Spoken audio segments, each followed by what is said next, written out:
मैं भास्कर स्वागत करता हूं आपके अपने YouTube चैनल कैनजोन पर। आज मैं लेके आया हूं आपके लिए क्लास 12 के सॉल्यूशन का लेक्चर नंबर 4। आज हम इस लेक्चर में बात करने वाले हैं वेपर प्रेशर के बारे में और वेपर प्रेशर ऑफ सॉल्यूशन के बारे में कि कोई एक सब्सटेंस है, अगर मैं उसमें कोई दूसरा सब्सटेंस ऐड कर देता हूँ तो वेपर प्रेशर पे क्या इफेक्ट पड़ता है। चलो बच्चों शुरू करते हैं। सबसे पहले बच्चों वेपर प्रेशर को समझने से पहले हमें क्या समझना पड़ेगा बच्चों? इवेपोरेशन। क्या समझना पड़ेगा? इवेपोरेशन। बच्चों इवेपोरेशन क्या होता है? जैसे कि आपने क्लास 9th में भी पढ़ा होगा, छोटी क्लासों में पढ़ा होगा। इवेपोरेशन क्या था? फिनोमिना जिसमें क्या होता है, लिक्विड किसमें कन्वर्ट होता है? वेपर में। वेपर बोल दो या बोल दो वेपर में। इस प्रोसेस को हम क्या बोलते थे? इवेपोरेशन। बच्चों इवेपोरेशन कैसा फिनोमिना है? सरफेस फिनोमिना की बल्क फिनोमिना? तो बच्चों इवेपोरेशन होता है सरफेस फिनोमिना। क्यों? क्योंकि केवल सरफेस मॉलिक्यूल क्या करते हैं? इवेपोरेट। तो बच्चों अगर इवेपोरेशन को कहूँ ये क्या है? एक सरफेस फिनोमिना। ठीक है। कौन जो है इवेपोरेट करते हैं? Only surface molecules evaporates. ठीक है। कौन इवेपोरेट करते हैं? सरफेस मॉलिक्यूल्स इवेपोरेट करते हैं। बच्चों अब यहाँ क्वेश्चन निकल के आता है कि इवेपोरेशन में सरफेस मॉलिक्यूल ही इवेपोरेट क्यों करते हैं। चलो इस चीज़ को समझते हैं। बच्चों अगर मैं किसी सॉल्यूशन की बात करूं या किसी लिक्विड की बात करूं, सपोज करिए ये कोई लिक्विड है, अगर मैं इसके बल्क मॉलिक्यूल और सरफेस मॉलिक्यूल की बात करूं, बच्चों जो है सरफेस पे मॉलिक्यूल्स होंगे ये होंगे सरफेस मॉलिक्यूल, और जो है नीचे होंगे ये होंगे बल्क मॉलिक्यूल। ठीक है बच्चों। अगर मैं इस बल्क मॉलिक्यूल की बात करूं, किसकी बात करूं? बल्क मॉलिक्यूल की बात करूं, तो बच्चों इसके ऊपर ये भी फोर्स लगा रहा होगा, ये वाला मॉलिक्यूल भी, ये भी और ये भी। तो बच्चों अगर मैं बल्क मॉलिक्यूल के पास बात करूं, इसके पास क्या होती है? More force of attraction. क्या होती है? More force of attraction. जबकि अगर मैं सरफेस मॉलिक्यूल्स की बात करूं, ये कौन से हैं बच्चों? Surface molecule. तो बच्चों सरफेस मॉलिक्यूल्स के पास अगर मैं बात करूं, इनके पास क्या होती है? ये ऊपर है, इस पे ये वाले मॉलिक्यूल्स, इसके ऊपर तो कुछ है नहीं जो प्रेशर लगा रहा होगा या फोर्स लगा रहा होगा। तो बच्चों सीधी सी बात है, ऊपर कोई मॉलिक्यूल नहीं है तो इनके पास क्या होगी बच्चों? Less force of attraction. First point. Second, आपने पढ़ा होगा फिजिक्स में, इसमें फिजिक्स में आपने पढ़ा होगा जो सरफेस मॉलिक्यूल्स के पास होते हैं उनके पास होती है हाई काइनेटिक एनर्जी, जिसे हम किस नाम से जानते हैं? Surface energy. तो मैं क्या कह सकता हूँ? इनके पास क्या होगी? हाई काइनेटिक एनर्जी, जिसे हम क्या बोल देते हैं? Surface energy. ठीक है। तो बच्चों इन दो रीजनों के कारण, एक तो सरफेस मॉलिक्यूल्स के पास क्या है? लेस फोर्स ऑफ अट्रैक्शन, दूसरा उनके पास क्या है? High kinetic energy. इसी कारण इवेपोरेशन में कौन पार्टिसिपेट करते हैं? Surface molecule. कौन इवेपोरेट करते हैं? Surface molecules. तो ये इवेपोरेशन क्या है बच्चों? एक सरफेस फिनोमेना। ठीक है। चलो बच्चों नोट डाउन करो। इसके बाद हम स्टार्ट करते हैं क्या? अब हम समझते हैं बच्चों की वेपर प्रेशर क्या होता है। ठीक है। तो अगली हेडिंग लगा लो बच्चों, वेपर प्रेशर। Vapour pressure. चलो बच्चों सोचो, अगर मैं किसी कंटेनर में कोई लिक्विड लूँ, अगर मैं उस लिक्विड को बॉईल करता हूँ या उसे हीट प्रोवाइड करता हूँ, तो बच्चों क्या होता है? धीरे धीरे उसकी वेपर बनने लगती है। क्या बनने लगती है? वेपर बनने लगती है। ठीक है। तो ये जो वेपर बन रही है, जो वेपर प्रेशर लगाती है, इसी को हम क्या बोलते हैं? Vapour pressure. क्या बोलते हैं? Vapour pressure. अब थोड़ी बहुत चीज़ें और देखो। सपोज करो इस फिनोमेना को अगर मैं क्लोज कंटेनर में करूँ, किसमें करूँ? क्लोज कंटेनर में, तो बच्चों ये मॉलिक्यूल्स क्या होंगे? ये कंटेनर से एस्केप कर जाएंगे, तो इसकी वजह से कोई प्रेशर बनेगा नहीं। तो पहली बात तो ये याद रखो, वेपर प्रेशर हमेशा कहाँ होता है? इन ए क्लोज वेसल। कंटेनर जब क्लोज होगा तभी वेपर प्रेशर होगा। अब वेपर भी क्या, जैसे जैसे जो है टाइम स्पेंड करेगा, आपने जो है हीट प्रोवाइड करना स्टार्ट किया, शुरुआत में वेपर बनेगी कम, टाइम के साथ साथ रेट ऑफ वेपोराइजेशन बढ़ता जाएगा। रेट ऑफ वेपोराइजेशन बढ़ता जाए। शुरुआत में किसी लिक्विड की कम वेपर बन रही थी, टाइम के साथ साथ उसकी वेपर क्या बनने लगेगी? ज़्यादा। तो बच्चों वेपर प्रेशर कब, किस अमाउंट पे, ठीक है, उसके लिए चलो अब समझते हैं। सपोज करो ये मैंने कोई क्लोज कंटेनर ले लिया, क्या लिया बच्चों, कोई क्लोज कंटेनर, इसमें ये कोई लिक्विड भर रखा है। अब मैं इसे प्रोवाइड करता हूँ बच्चों हीट, मैं इसे हीट प्रोवाइड करता हूँ। धीरे धीरे क्या होगा, ये क्या करने लगेगा, इवेपोरेट, इसकी बनने लगेगी बच्चों ये वेपर, क्या बनने लगेगी, वेपर। जैसे जैसे टाइम स्पेंड होगा इस वेपर की अमाउंट बढ़ती जाएगी। लेकिन अब इसमें एक चीज़ और सोचो बच्चों, जैसे हम घर में पानी गर्म करते हैं, क्या गर्म करते हैं, पानी गर्म करते हैं, या पानी गर्म कर रहे हैं हम, ऊपर एक हंडी के ऊपर एक प्लेट रखते हैं, तो आप प्लेट हटा के देखते हो प्लेट पे क्या दिखते हैं, वाटर की ड्रॉपलेट्स। वहाँ पे क्या हो रहा है, वेपर किस में कन्वर्ट होने लगी, अगेन लिक्विड में। इस प्रोसेस को हम क्या बोलते थे, कंडेंसेशन, क्या बोलते हैं, कंडेंसेशन। तो बच्चों शुरुआत में इसमें कौन सा प्रोसेस चल रहा था, इवेपोरेशन, लेकिन टाइम के साथ साथ इसमें एक प्रोसेस और आ जाएगा, कौन सा, कंडेंसेशन। ठीक है बच्चों, स्टार्टिंग में इसमें केवल क्या चल रहा था बच्चों, लिक्विड कन्वर्ट हो रहा था किसमें, वेपर में। इस प्रोसेस को हम क्या बोलते थे बच्चों, वेपोराइजेशन, इससे जानते हैं, वेपोराइजेशन से। अब क्लोज वेसल होने के कारण ये वेपर भी अगेन किस में कन्वर्ट होगी बच्चों, वेपर किस में कन्वर्ट होगी, लिक्विड में। इसे बोलते हैं हम कंडेंसेशन। ठीक है, तो कुछ टाइम के बाद बच्चों इन दोनों प्रोसेस में क्या आ जाएगा, इक्विलिब्रियम।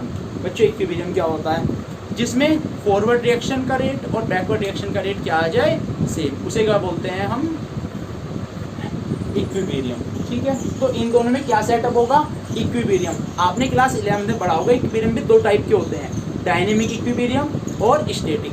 ठीक है, तो यहाँ पे प्रोसेस बंद नहीं होगा, कंटिन्यूअस, जितनी जो है लिक्विड की वेपर बनेगी उतनी ही वेपर कन्वर्ट होकर क्या दे देगी, लिक्विड। तो यहाँ पे क्या सेटअप होगा, डायनेमिक इक्विलिब्रियम। ठीक है, तो अगर मैं बात करूँ क्या हो जाएगा, at dynamic equilibrium.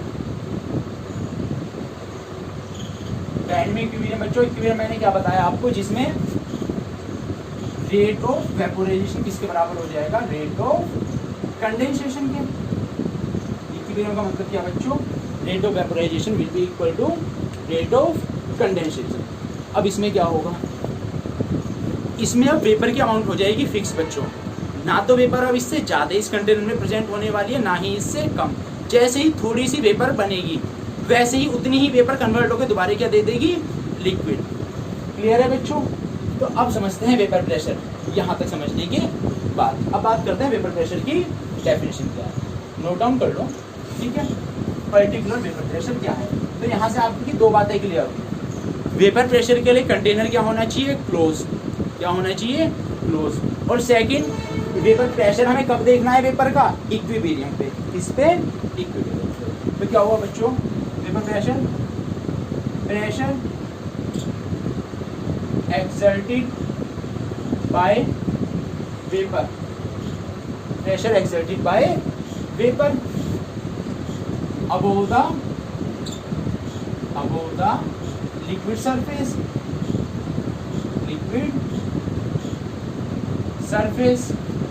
in a closed container, in a closed container। और बच्चे मैंने बताया कब, इक्विलिब्रियम पे, eight dynamic equilibrium.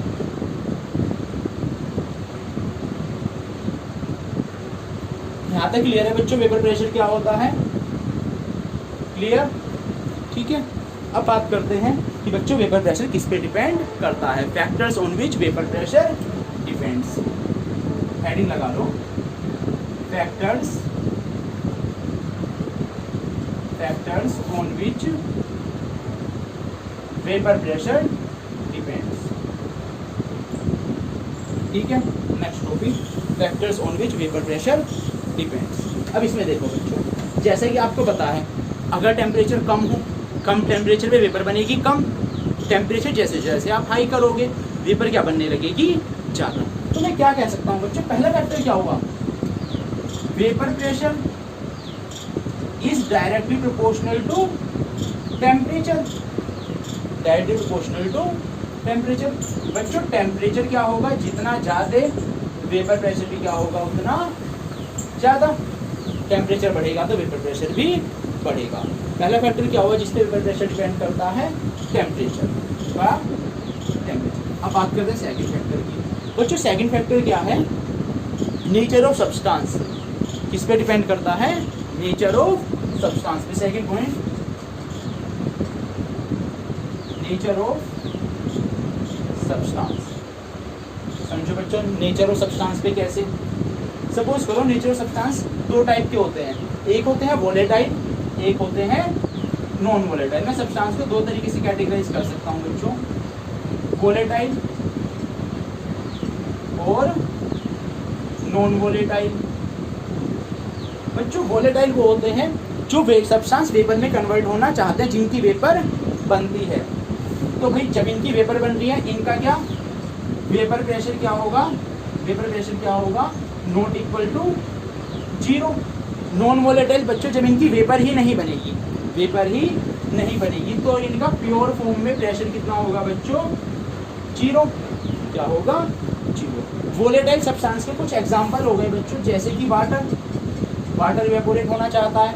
Ethyl alcohol C2H5OH ethyl alcohol है बच्चों। बेंजीन है C6H6 बेंजीन हो गई। टोलिन हो गई, क्या हो गई, टोलिन C6H5CH3 टोलिन। बच्चों ये सब क्या है आपके वोलेटाइल सब्सटेंस जिनकी वेपर बनती। अब बात करते हैं बच्चों नॉन वोलेटाइल की। नॉन वोलेटाइल में बच्चों एग्जांपल क्या आ जाते हैं आपके, ग्लूकोज हो गया, क्या हो गया बच्चों, ग्लूकोज C6H12O6, ये क्या होता है बच्चों, ग्लूकोज। बच्चों ग्लूकोज का मास कितना होता है, ग्लूकोज का मास होता है, मोलर मास होता है 180। कितना होता है बच्चों, 180। ऐसे ही दूसरी उसकी बात करूं, यूरिया हो गया। यूरिया का होता है बच्चों NH2CO। अगर मैं बच्चों इसके मोलिकुलर मास की बात करूं तो कितना होगा बच्चों, नाइट्रोजन कितने परसेंट है यहाँ, 2। कितने नाइट्रोजन प्रेजेंट है, 2। एक नाइट्रोजन का मास कितना होता है, 7 and 14। 2 का कितना होगा बच्चों, 28। प्लस हाइड्रोजन कितने हैं बच्चों, 4 + 4। कार्बन का कितना होता है बच्चों, कार्बन का होता है 6C12 प्लस ऑक्सीजन का कितना होता है बच्चों, 16। 16 और 4 20, 28 और 12 40। तो बच्चों NH2 का कितना होता है आपका, 60। क्लियर है, ये है इनका बच्चों मोलर मास। ठीक है, हो गया। चलो बच्चों अब चलते हैं थोड़ा सा आगे। अभी नेचर के बारे में और बात करते हैं, नेचर ऑफ सब्सटेंस के बारे में। यहाँ बात करी हमने वोलेटाइल और नॉन वोलेटाइल की। अभी और चीज़ें भी बात करते हैं कि नेचर पे कैसे डिपेंड करता है। बच्चों अगर मैं वोलेटाइल की ही बात करूँ, इसकी बात करूँ, वोलेटाइल की ही बात करूँ, नेचर ऑफ सब्सटेंस का पॉइंट ये है उसी में।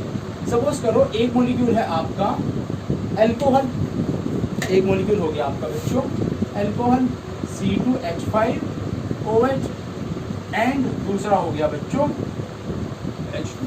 अगर मैं इसमें बात करूं किसका वेपर प्रेशर ज़्यादा होगा प्योर फॉर्म में, ठीक है, प्योर फॉर्म में किसका वेपर प्रेशर ज़्यादा होगा। बच्चों यहाँ प्योर फॉर्म से मतलब क्या है, या तो केवल वाटर हो, वाटर में कुछ भी चीज़ डिजोल्व नहीं होनी चाहिए, ओनली वाटर, तो प्योर फॉर्म बोल देते हैं। तो बच्चों वाटर का ज़्यादा होगा कि अल्कोहल का ज़्यादा होगा। अब इसमें एक बात ये सोचो, जिसमें फोर्स ऑफ अट्रैक्शन क्या होगी, फोर्स ऑफ अट्रैक्शन जितनी ज़्यादा मॉलिक्यूल वेपर में कन्वर्ट नहीं होगा, फोर्स ऑफ अट्रैक्शन ज़्यादा वेपर में कन्वर्ट नहीं होगा, मतलब उसका वेपर प्रेशर क्या होगा, कम। वेपर प्रेशर क्या होने वाला है उसका, कम। और जिसमें फोर्स ऑफ अट्रैक्शन कम, उसका वेपर प्रेशर क्या होगा बच्चों, ज़्यादा। अब मैं इसमें बात करता हूँ, आपने क्लास 11th में पढ़ा होगा बच्चों, वाटर का एक molecule, 1 molecule of water can form 4 hydrogen bond. Water का एक मॉलिक्यूल कितने बॉन्ड बना सकता है बच्चों, 4। जबकि अल्कोहल का एक मॉलिक्यूल कितने बॉन्ड बनाता है, ओनली 1 हाइड्रोजन बॉन्ड बना पाता है। अगर मैं बात करूं हाइड्रोजन बॉन्डिंग किसमें ज़्यादा होगी बच्चों, H2O में। इसमें क्या होगी, मोर H बॉन्डिंग, और इसमें क्या होगी, less hydrogen bonding, less hydrogen bonding. तो अगर मैं इन दोनों की बात करूँ बच्चों, अल्कोहल की वेपर आसानी से बनेगी, तो इसका वेपर प्रेशर क्या होगा, ज़्यादा, H2 का वेपर प्रेशर क्या होगा, कम, क्योंकि ज़्यादा हाइड्रोजन बॉन्डिंग होने के कारण H2 के मॉलिक्यूल्स क्या रहेंगे, पास पास हाइड्रोजन बॉन्डिंग के कारण। तो बच्चों अगर मैं प्रेशर की बात करूँ, प्योर फॉर्म में pressure of C2H5OH, pressure of C2H5OH will be greater than pressure of H2O। Clear है बच्चों, उतार लो। तो इस पॉइंट्स के बेसिस पे मैं क्या कह सकता हूँ इनडायरेक्टली कि बच्चों क्या वेपर प्रेशर इज डायरेक्टली वो inversely proportional to force of attraction of molecules, force of attraction of molecules. मतलब फोर्स ऑफ अट्रैक्शन जितनी ज़्यादा होगी, फोर्स ऑफ अट्रैक्शन जितनी ज़्यादा होगी, उतना ही कम क्या होगा उसका वेपर प्रेशर। यहाँ तक नोट डाउन कर लो बच्चों, ठीक है। जिसको कुछ प्रॉब्लम हो बच्चों, वो जो है कमेंट में जो है प्रॉब्लम पूछ सकता है, जो भी प्रॉब्लम कमेंट कर में लिख दीजिए, कमेंट में पूछ, ठीक है। अभी बच्चों और बात करते हैं। चलो ये बात हुई अल्कोहल की, इसकी बात हुई अल्कोहल। और एग्जाम्पल देखते हैं। तो बच्चों ये पॉइंट याद रखना, vapour pressure inversely proportional to force of attraction, force of attraction जितनी ज़्यादा होगी वेपर प्रेशर उतना ही कम होगा। अब बात करते हैं थोड़ी कुछ और के बाद। अगर मैं 4 कंपाउंड्स की बात करूं, 4 सब्सटेंस की बात करूं, एक लेते हैं बच्चों हम ईथर, इसको ईथर, एक ले लिया हमने ईथर, एक ले लिया हमने वाटर, एक ले लिया हमने अल्कोहल। अल्कोहल का मतलब हो गया बच्चों एथेनॉल से या C2H5OH, अल्कोहल, अल्कोहल, अल्कोहल से मतलब किससे है बच्चों, C2, बच्चों क्लियर दिख नहीं रहा होगा,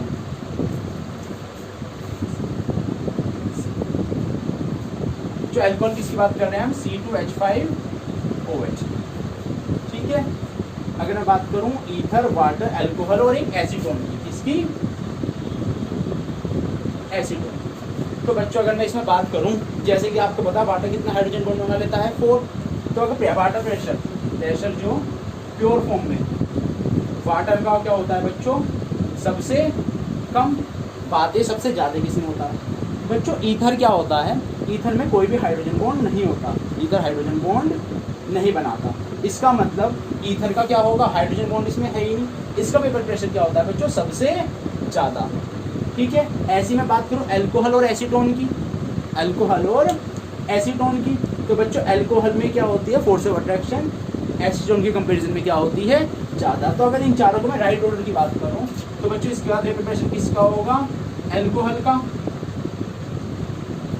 इससे ज़्यादा वेपर प्रेशर किसका होगा बच्चों, एसीटोन का, और सबसे ज़्यादा किसका होता है बच्चों, ईथर का। नोट डाउन कर लेना, कई बार बच्चों पूछ लेते हैं। याद रखना बच्चों, ईथर में कोई भी हाइड्रोजन बॉन्ड नहीं होता, ठीक है। कर लो नोट डाउन, हो गया। चल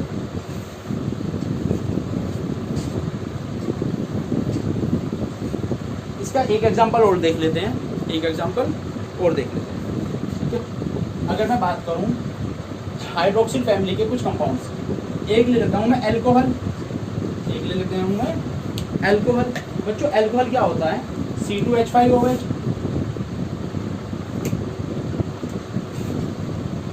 C2H5OH, जिसके पास कितने हो, 2 हाइड्रोक्सिल ग्रुप, कितने ग्रुप हैं इसके पास, एक और ले लेते हैं कंपाउंड बच्चों, CH2OH, CH2OH, क्लियर है, दिखाई दे रहा है। एक ले लेते हैं कौन सा, CH2OH, CHOH और CH2OH, 2 2 4, ठीक है बच्चों। ये तो आपको पता ही है अल्कोहल होता है, ये क्या होता है आपका, ग्लिसरॉल, वो ग्लाइकोल, बोलते हैं बच्चों ग्लाइकोल, और ये क्या होता है आपका ग्लिसरॉल। ग्लिसरॉल, ग्लाइकोल और ग्लिसरॉल। ग्लिसरॉल क्या होता है जिसके बाद 3 हाइड्रोक्सी ग्रुप हो, ग्लाइकोल क्या होता है जिसके बाद 2 हाइड्रोक्सी ग्रुप हो। अल्कोहल बच्चों जनरली एक अल्कोहल ग्रुप होता है OH फैमिली। क्लियर है बच्चों। अब इसके वेपर प्रेशर की बात करते हैं। बच्चों आपको पता है इसके पास कितना, एक OH, ये एक ही क्या बना सकता है, एक हाइड्रोजन बॉन्ड बना सकता है, इसके पास 2 है, ये डबल हाइड्रोजन बॉन्ड बना सकता है, ये क्या कर सकता है और ज़्यादा हाइड्रोजन बॉन्ड बना सकता है। तो सबसे लेस हाइड्रोजन बॉन्डिंग किसमें होगी बच्चों, अल्कोहल में। किसमें होगी, अल्कोहल में। इसमें क्या होगी सबसे ज़्यादा। अगर मैं यहाँ पे वेपर प्रेशर की बात करूँ, इसकी बात करूँ वेपर प्रेशर की, इसमें क्या होगी बच्चों, मोर फोर्स ऑफ अट्रैक्शन। इसमें क्या होगी बच्चों, मिनिमम फोर्स ऑफ अट्रैक्शन। क्या होगी, मिनिमम फोर्स ऑफ अट्रैक्शन। और आपको पता है जितनी कम फोर्स ऑफ अट्रैक्शन उसका वेपर प्रेशर उतना ही ज़्यादा। तो अगर मैं इनके कंपैरिजन में करूं तो प्रेशर किसका बच्चों, C2H5OH का क्या होगा सबसे ज़्यादा। उसके बाद प्रेशर बच्चों किसका, ग्लाइकोल का, Y है बच्चों ये ग्लाइकोल। और सबसे कम किसका होगा बच्चों प्रेशर, किसका, ग्लिसरॉल का। किसका होगा, ग्लिसरॉल का। यहाँ तक नोट डाउन करो बच्चों, हो गया। चलो नोट डाउन।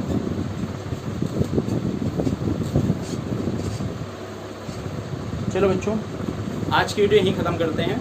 अगली वीडियो किसके ऊपर आएगी, वेपर प्रेशर ऑफ सॉल्यूशन के बारे में। तो बच्चों पढ़ाई करते हैं, मिलते हैं नेक्स्ट वीडियो।